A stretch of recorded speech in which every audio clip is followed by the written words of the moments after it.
After 12 years of high-risk status, DPW's Office of Highway Safety has been removed from the National Highway Traffic Safety Administration's list of high-risk agencies.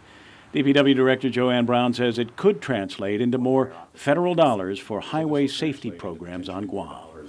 More dollars and more resources. I mean, we're hoping in the not too distant future that we can also apply to be able to fund additional brand new fully loaded vehicles for the Guam Police Department. So it translates into additional resources, additional funding for overtime so that our law enforcement can go out there and enforce the speeding requirements and things of that nature. Brown credits better management and financial accounting on the part of DPW's highway safety team.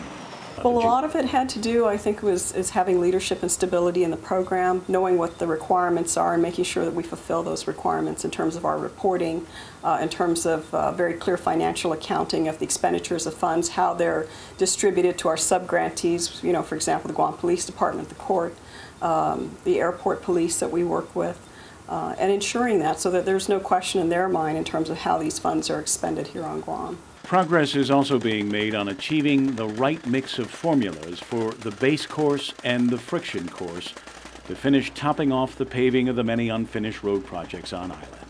2 weeks ago, Brown announced that the base course formula has been approved by the feds. Now it's a question of island contractors recreating that formula here. It's a question of them being able to replicate what has been approved in the lab to their actual facility site. So, we understand they're in the process of reconfiguring their plant to be able to replicate this. And they're going through the testing process. They've had testing as recent as Friday. The results didn't turn out to the level of satisfaction that we would like to see, but they're still working on it. After the base course comes the friction course, and that formula, says Brown, has not yet been worked out. Everyone's asking DPW, when are you going to come up with a formulation?